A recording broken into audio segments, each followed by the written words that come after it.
सभी दर्शकों को प्रणाम। आज हम जानेंगे दत्तात्रेय जयंती के बारे में और दत्तात्रेय के बारे में। दत्तात्रेय जी का हमारे सनातन धर्म में एक विशेष स्थान है।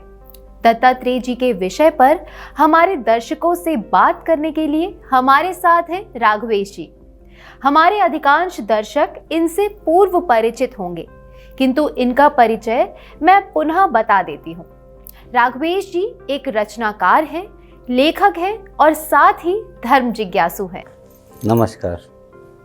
राघवेश जी, दत्तात्रेय जी के विषय में हम में से अधिकांश अधिक जानकारी नहीं रखते। हम ये भी नहीं जानते कि दत्तात्रेय जी ऋषि हैं या देवता। कृपया इनके बारे में और इनकी जयंती के बारे में बताएं। ओम श्री दत्त परमात्मने नमः। जटाधरं पाण्डुरङ्गं शूलहस्तमकृपानिधिं सर्वरोगहरं देवं दत्तात्रेयं भजे। दत्तात्रेय जी की जयंती पड़ती है सनातन धर्म में प्रचलित पंचांग के अनुसार मार्गशीर्ष के महीने में शुक्ल पक्ष की पूर्णिमा को। दत्तात्रेय जी के विषय में जानने से पहले इनके माता पिता के विषय में जानना अति आवश्यक है। विष्णु पुराण के अनुसार इस मनवंतर के सप्त ऋषि इस प्रकार हैं। वशिष्ठ, काश्यपो, अत्रि, जमदग्नि, सगौतम, विश्वामित्र, भरद्वाजो, सप्तर्षयो भवन। ये हैं इस मनवंतर के 7 ऋषि। वशिष्ठ, कश्यप, अत्रि, जमदग्नि, गौतम, विश्वामित्र और भारद्वाज। विष्णु पुराण में वर्णित सप्तऋषि यही हैं। किंतु हमारे शास्त्रों में कुछ मतांतर है। कहीं कहीं क्रतु, पुलह, पुलस्त्य, अत्रि, अंगिरा, वशिष्ठ और मरीचि को भी सप्तऋषि कहा गया है। परंतु दोनों मतों में अत्रि ऋषि विद्यमान हैं। अत्रि ऋषि ब्रह्मा जी के मानस पुत्र थे और प्रकृति, गणित तथा खगोल शास्त्र के बहुत बड़े ज्ञाता। वेदों में भी अत्रि ऋषि वर्णित हैं। इनका विवाह हुआ था कर्दम ऋषि एवं देवाहुति की पुत्री अनुसुईया से। ये वही अनुसुईया माता हैं जिनका वर्णन आपने रामायण में अवश्य सुना होगा। वनवास के समय चित्रकूट में माता जानकी इनका आशीर्वाद लेने गई थी और माता अनुसुईया जी ने इन्हें पतिव्रत की महिमा बताई थी। अनुसुईया जी के 10 भाई बहन थे, जिनमें थे सांख्य योग के प्रवर्तक कपिल मुनि एवं इनकी 9 बहनें। तो राघवेश जी, सांख्य योग ये क्या है? अभी उस पर न बोलूँगा, अन्यथा हम लोग दत्तात्रेय जी के विषय से भटक जाएंगे और मुझे जैन एवं बौद्ध संप्रदायों के बारे में भी बोलना पड़ जाएगा। जी। हम लोग अब वापस आ जाते हैं माता अनुसुईया पर। अनुसुईया माता के सतीत्व के तेज के विषय में जब त्रिदेवों यानी ब्रह्मा, विष्णु एवं शिव जी की पत्नियों को पता चला तो उनमें स्त्री सुलभ ईर्ष्या जागृत हो गई और वो ये भी भूल गई कि वो स्वयं आदि पराशक्ति जगदम्बा का ही स्वरूप हैं। इसके पीछे था उनके गर्व को तोड़ने के लिए देव ऋषि नारद का षड्यंत्र।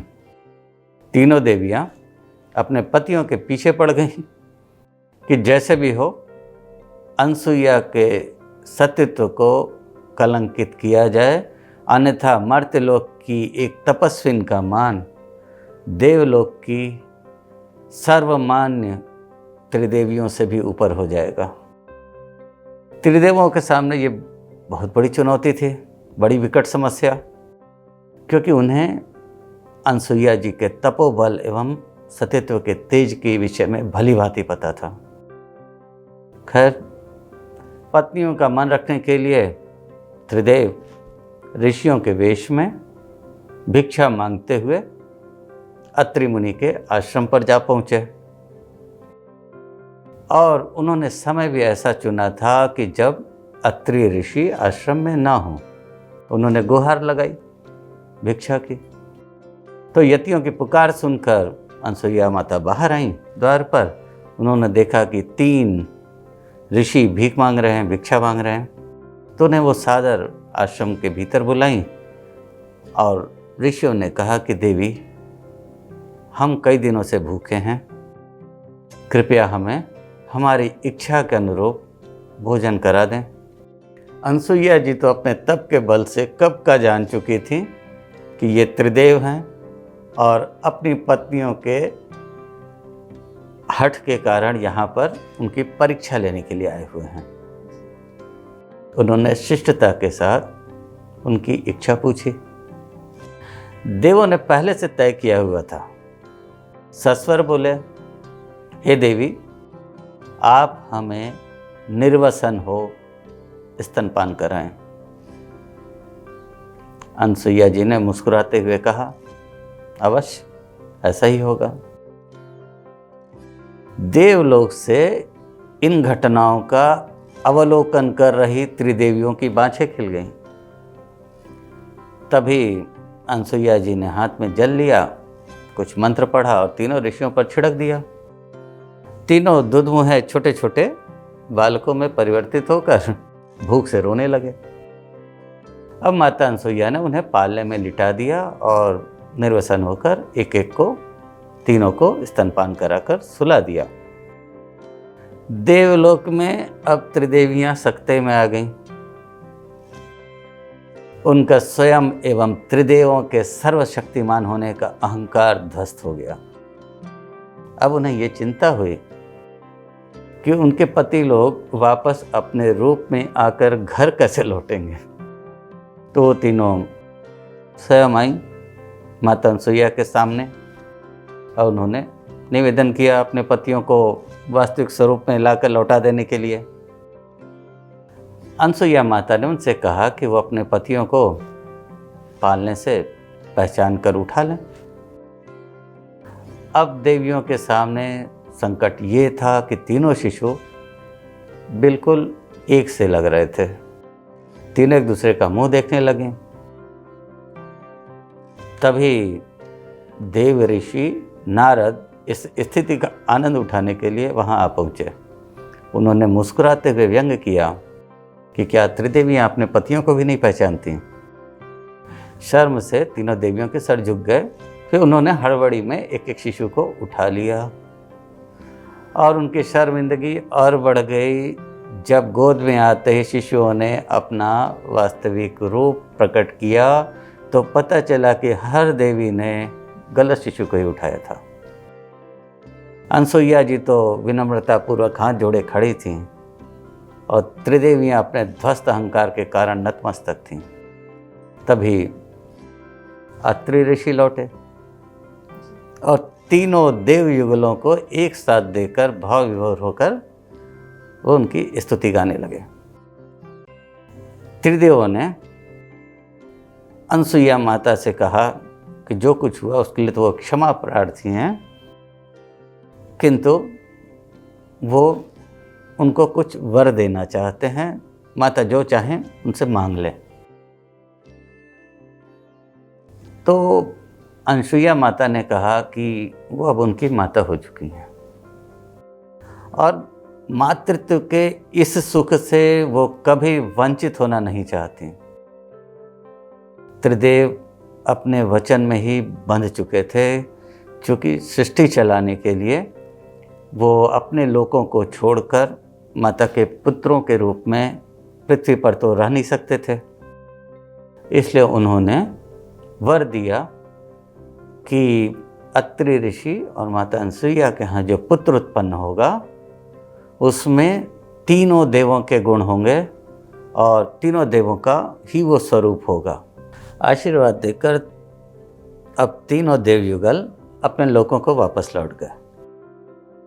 कालांतर में जब अत्रि ऋषि एवं माता अनसुईया की संतान हुई तो बालक के 3 सर थे, ब्रह्मा, विष्णु, महेश के प्रतीक।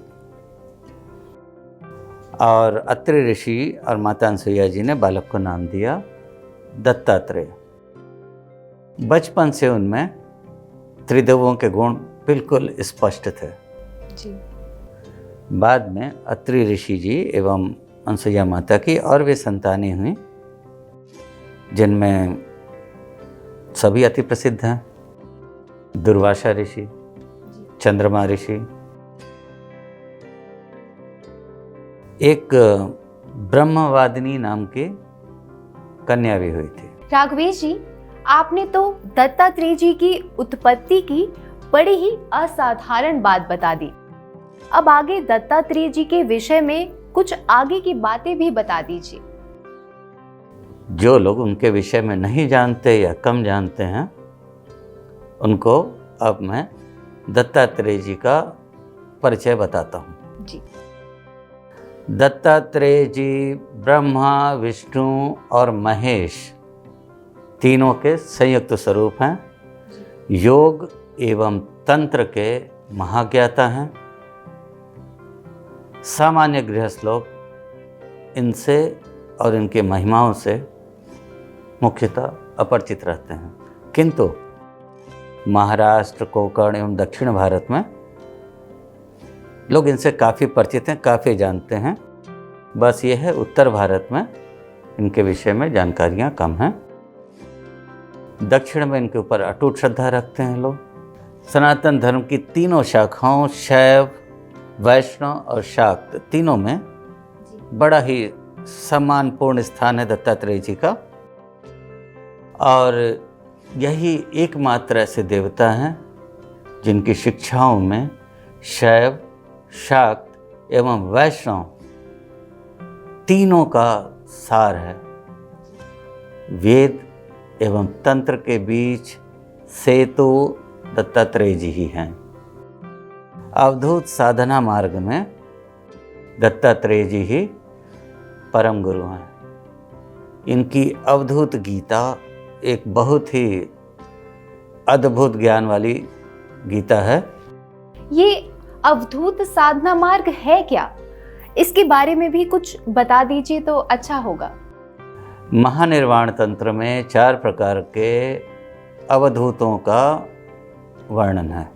जी।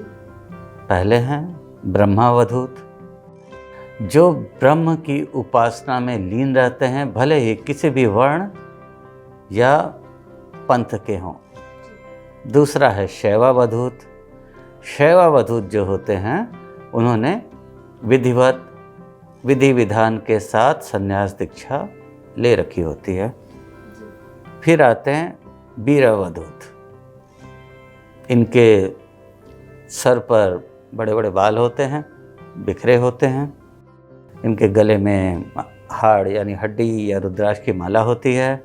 कटी में कौपीन होता है और शरीर पर भस्म या रक्त चंदन का लेप किए होते हैं। हाथ में काष्ठदंड यानी लकड़ी का डंडा या परशु होता है और डमडिग्री तथा मृगचर्म।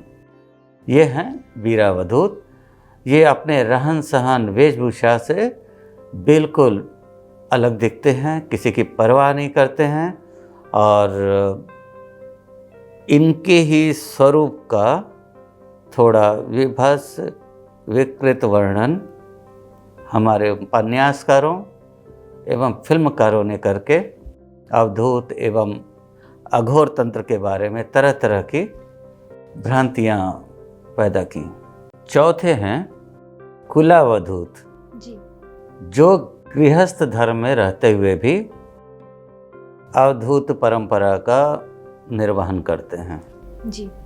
अवधूतोपनिषद के अनुसार अवधूत शब्द की जो परिभाषा है वो कुछ इस प्रकार है।